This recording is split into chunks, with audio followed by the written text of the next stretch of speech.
आप सभी को मेरा नमस्कार। मैं आपके समक्ष लाला श्रीनिवास दास द्वारा रचित हिंदी का सर्वप्रथम मौलिक उपन्यास परीक्षा गुरु उपन्यास लेकर आई हूँ। यह उपन्यास आपके नेट सेट के लिए बहुत ही उपयोगी है, तो चलिए हम इसे प्रारंभ करते हैं। प्रकरण -29 बातचीत। सीखियो धन धाम सब काम के सुधारी वेको। सीखियो अभिराम बाम राखत हजूर में। सीखियो सराजाम गदकोट के गिराय बेको। सीखियो समसेर बांधी काटी अरी में। सीखियो कुल जंत्र मंत्र तंत्र की बात। सीखियो पिंगल पुराण सीखो बहमो जात कुर में। कह कृपाराम सब सीख बो गयो निकाम। एक बोल वो न सीखियो गया धूर में। श पे आकी मात्रा रस संग्रह। आज ते मुझसे एक बड़ी भूल हुई। मुंशी चुन्नीलाल ने लाला मदन मोहन के पास पहुंचते ही कहा, मैं समझा था कि यह सब बखेड़ा लाला ब्रजकिशोर ने उठाया है, परंतु वह तो इससे बिल्कुल अलग निकले। ये बस कर्तृत्व तो हरकिशोर की थी। क्या आपने लाला ब्रजकिशोर के नाम चिट्ठी भेज दी? हाँ, चिट्ठी तो मैं भेज चुका, मदन मोहन ने जवाब दिया। ये बड़ी बुरी बात हुई। जब एक निरपराधी को अपराधी समझकर दंड दिया जाएगा तो उसके चित्त को कितना दुख होगा। मुंशी चुन्नीलाल ने दया करके कहा, फिर क्या करें? जो तीर हाथ से छट चुका वह लौटकर नहीं आ सकता। लाला मदन मोहन ने जवाब दिया, निस्संदेह नहीं आ सकता, परंतु जहां तक हो सके उसका बदला देना चाहिए। मुंशी चुन्नीलाल कहने लगा, कहते हैं कि महाराज दशरथ ने धोखे से श्रवण के तीर सारा, पर तू अपनी भूल जानते ही बड़े पछतावे के साथ उससे अपना अपराध क्षमा कराया। उसे उठाकर उसके माता पिता के पास पहुंचाया, उनको सब तरह धैर्य दिया और उनका शाप प्रसन्नता से अपने सिर चढ़ा लिया। ब्रजकिशोर की यह भूल हो या न हो, परंतु उसने पहले तो ढिठाई की है, वह कुछ कम नहीं है। गई गला को फिर घर में बुलाना अच्छा नहीं मालूम होता। जो कुछ हुआ चलो अब चुप ही रहो। मास्टर शंभू दयाल ने कहा, इस समय ब्रजकिशोर से मेल करना केवल उनकी प्रसन्नता के लिए नहीं है, बल्कि उससे अदालत में बहुत काम निकलने की उम्मीद की जाती है। मुंशी चन्नीलाल ने मदन मोहन को स्वार्थ दिखाकर कहा, कल तो तुमने मुझसे कहा था कि उनकी वकालत अपने लिए कुछ उपकारी नहीं हो सकती। मदन मोहन ने याद दिवाई। ये बात सुनकर चुन्नीलाल एक बार ठिठका, परंतु फिर तत्काल संभल कर बोला, वह समय और था, ये समय और है। मामूली मुकदमों का काम हम हर एक वकील से ले सकते थे, परंतु इस समय तो ब्रजकिशोर के सिवाय हम किसी को अपना विश्वासी नहीं बना सकते। ये तुम्हारी लायकी है, परंतु ब्रजकिशोर का दांव लगे तो वह तुमको घड़ी भर जीता न रहने दे। मास्टर शंभू दयाल ने कहा, मैं अपने निज के संबंध का विचार करके लाला साहब को कच्ची सलाह नहीं दे सकता। चुन्नीलाल खरे बने। अच्छा, तो अब क्या करें? ब्रजकिशोर को दूसरी चिट्ठी लिख भेजे या यहाँ बुलाकर उनकी खातिर कर दें? निदान लाला मदन मोहन ने चुन्नीलाल की राह से राह मिलाकर कहा, मेरे निकट तो आपको उनके मकान पर चलना चाहिए और कीमती चौज तोहफा में देखकर ऐसे प्रीति बढ़ानी चाहिए जिससे उनके मकान मन में पहली गांठ बिल्कुल रहे न और आपके मुकदमों में सच्चे मन से पैरवी करें। ऐसे अवसर पर उदारता से बड़ा काम निकलता है। सादी ने कहा है, द्रव्य दीजिए बीर को तासों दे वह शीस, प्राण बचावेगा सदा बिन पाए बख्शीस। मुंशी चुन्नीलाल ने कहा, लाला साहब को ऐसी क्या गरज पड़ी है जो ब्रजकिशोर के घर जाएं और कल जिसे बेइज्जत करके निकाल दिया था आज उसकी खशामत करते फिर? मास्टर शंभू दयाल बोले, असल में अपनी भूल है और अपनी भूल पर दूसरे को सताना बहुत अनुचित है। मुंशी चुन्नीलाल संकेत से मास्टर शंभू दयाल को धमकाकर कहने लगा, बैठने उठने और आने जाने की साधारण बातों पर अपनी प्रतिष्ठा अप्रतिष्ठा का आधार समझना, संसार में अपनी बराबर किसी को न गिनना एक तरह का जंगली विचार है। इसकी निस्बत सादगी और मिलनसारी से रहने को लोग अधिक पसंद करते हैं।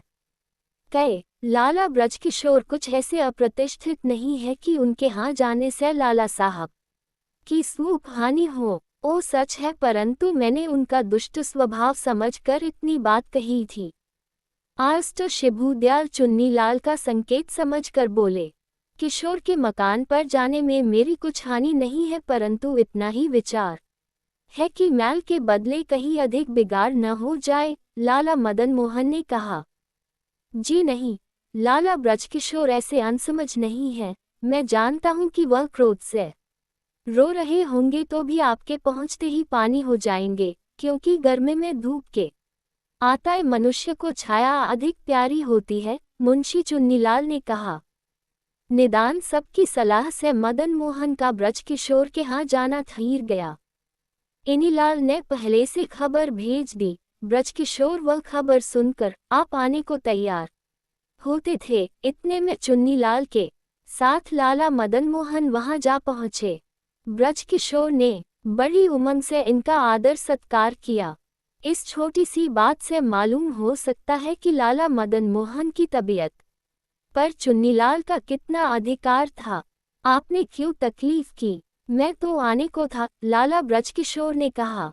हरकिशोर के धोखे में आज आपके नाम एक चिट्ठी भूल से भेज दी गई थी, इसलिए लाला साहब चलाकर यह बात कहने आए हैं कि आप उसका कुछ ख्याल न करें।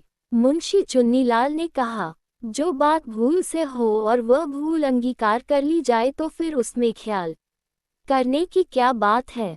और इस छोटे से काम के वास्ते लाला साहब को परिश्रम उठाकर यहाँ आने की क्या जरूरत थी?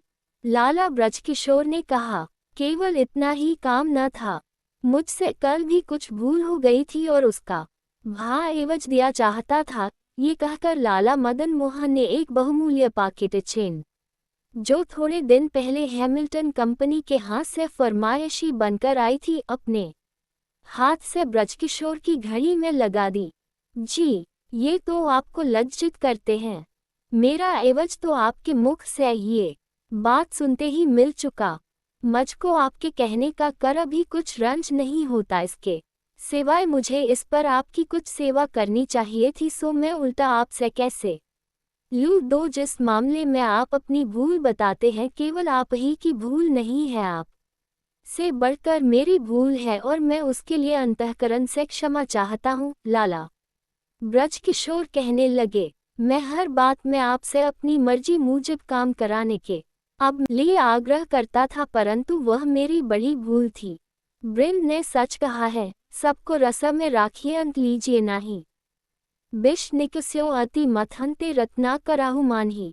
सुच को निकालते के कारण बढ़ाकर बात करने की आदत पड़ गई है और मैं कभी कभी अपना मतलब समझाने के लिए हर एक बात इतनी बढ़ाकर कहता चला जात है कि सुनने वाले उखाता जाते हैं। मुझको उस अवसर पर जितनी बातें याद आती है मैं सब कह डालता है, परंतु मैं जानता हूँ कि यह रीति बातचीत के नियमों से विपरीत है और इनका छोड़ना मुझ पर फर्ज है, बल्कि इन्हें छोड़ने के लिए मैं कुछ कुछ उद्योग भी कर रहा हूँ। क्या बातचीत के भी कुछ नियम है?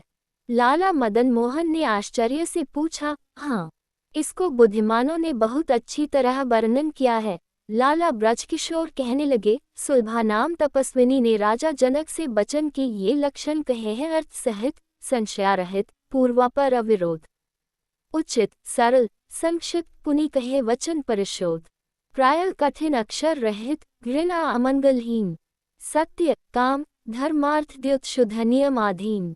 2. संभव कूट न अरुचिकर, सरस, युक्ति दर्शाया, निष्कारण अक्षर रहित खदितु न लखाया। 13. तारांकन। संसार में देखा जाता है कि कितने ही मनुष्यों को थोड़ी सी मामूली बातें याद होती हैं जिन्हें वह अदल बदल कर सदा सुनाया करते हैं, जिससे सुनने वाला थोड़ी देर में उगता जाता है।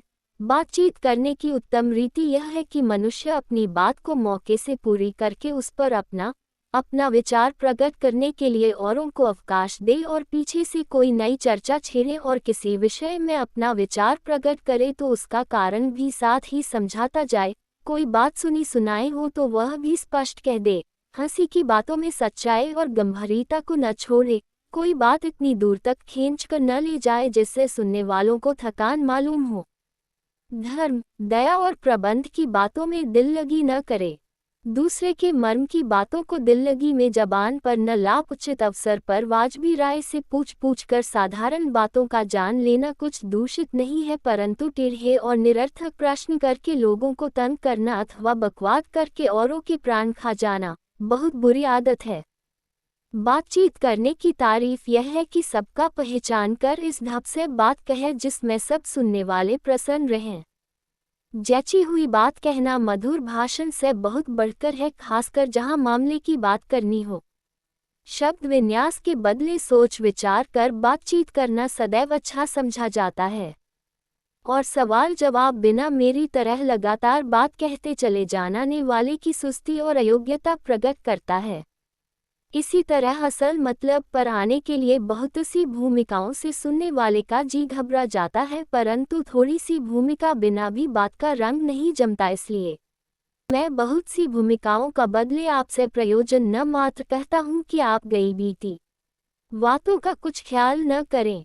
जो कुछ भी ख्याल होता जो लाला साहब इस तरह उठकर क्या चले आते, तो सबका आधार आपकी कारगुजारी अर्थात कार्य कुशलता पर है। मुंशी चुन्नीलाल ने कहा भेरे ऐसे भाग्य कहाँ। लाला ब्रजकिशोर प्रेम विबस होकर बोले, हो हरकिशोर ने कैसा नीचपन किया है। लाला मदन मोहन और आंसू भरकर, इससे बढ़कर और क्या नीचपन होगा। लाला ब्रजकिशोर कहने लगे, मैंने कल उसके लिए आपको समझाया था, इससे मैं बहुत लज्जित हूँ। मुझको उस समय तक उसके ये गुण मालूम न थे। अफवाह किसी तरह झूठ हो जाए तो मैं उसे मजा दिखाऊं। निस्संदेह आपकी तरफ से ऐसे ही उम्मीद है। ऐसे समय में आप साथ न दोगे तो और कौन देगा। लाला मदन मोहन ने करुणा से कहा, इस समय सबसे पहले अदालत की जवाबदेही का बंदोबस्त होना चाहिए। आधा कयाओं की मुकदमों की तारीखें बहुत पास लगी है। मुंशी चुन्नीलाल ने कहा, अच्छा, आप अपना कागज तैयार कराने के वास्ते 3-4 गुमाश्ते तत्काल बड़ा दे और अदालत की कार्रवाई के वास्ते मेरे नाम एक मुखियारनामा लिखते जाए, बस फिर मैं समझ लूँगा। लाला ब्रजकिशोर ने कहा। निदान लाला मदन मोहन ब्रजकिशोर के नाम मुखियारनामा लिखकर अपने मकान को रवाने हुए। धन्यवाद। आगे के प्रकरणों के लिए मेरे द्वारा बनाए गए YouTube चैनल हिंदी की दुनिया के माध्यम से देख व सुन सकते हैं।